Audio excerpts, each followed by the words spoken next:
let's look at a few things that I find really annoying in movies with long swords involved.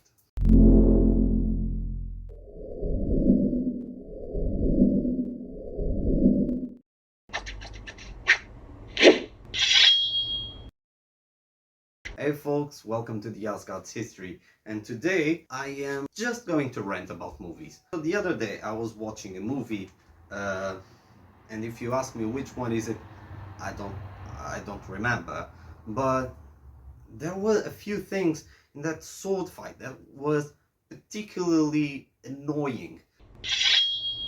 They were grabbing the sword like this, with the hands really close together. I don't see why that idea is always present in the movies. If you have a longer grip, why are you grabbing the sword with your hands so close together? I almost cannot do anything with this movement. If you have a longer grip, use it. A sword is like a really big lever. If you want to cut, you want to use that to your advantage. There is no reason for you to have your hands so close together. Like, what are you going to do with this movement? When you reach this position, the sword just pulls you out of balance. It makes no sense. If you're using the sword's actual mechanics, let's say it like this, you can just move it freely around.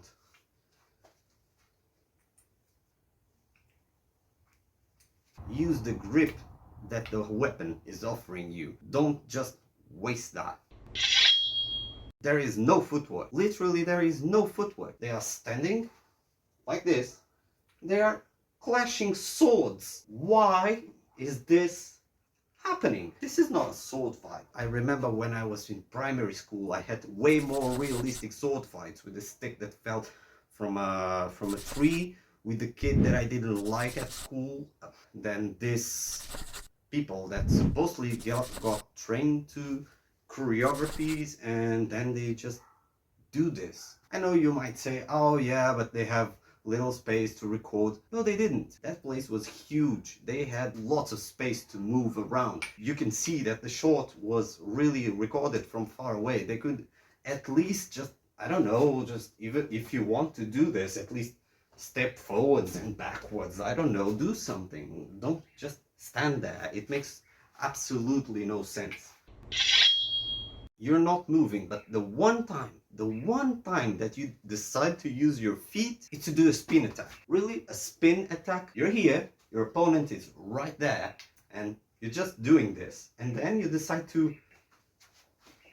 Really? Okay, I understand. You can just give it a little bit of credit if, like, okay, it's fantasy movie, it's just a movie. I know it's just a movie, but okay, I could understand if the guy was like really far away and is really skilled swordsmanship and is like, I don't know, Geralt of Rivia or something like that.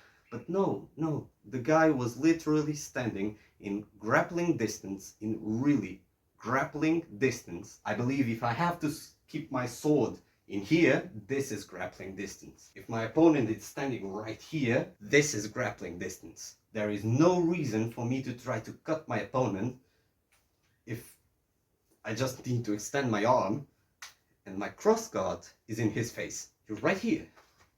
You think, oh, I have more than time to spin. You don't need to be a sword expert to see that that's just stupid at best. When you go for a cut, you have to put your body into the cut. You cannot just do this. This isn't going to do anything. And let's forget the part that the sword was cutting full plate armor. Let's completely forget about that. I don't want to enter in that argument. But then, when you are going for a cut, there is another thing that you have to worry about. Is your front leg. Your front leg, you don't want to cut it. So, when you are going for a cut, not only you put your weight to it by stepping, you also take away your off leg, let's call it this way, out of the way. When you're going for a cut, if you overcommit, you don't cut your leg. If you keep your leg in place, most probably you'll cut your leg. And if you don't, well, it's a stupid risk that you should not be taking. This is not only doing absolutely nothing, you're just tapping your opponent. I'm not asking for the actors to be like expert swordsmen. I'm just asking for a little bit of consideration, for just a tiny bit of realism. It's not only going to look good, and the person will not be looking at the movie thinking, that looks stupid. What I wanted to say is that it is possible to make realistic choreographies on longswords and other types of weapons.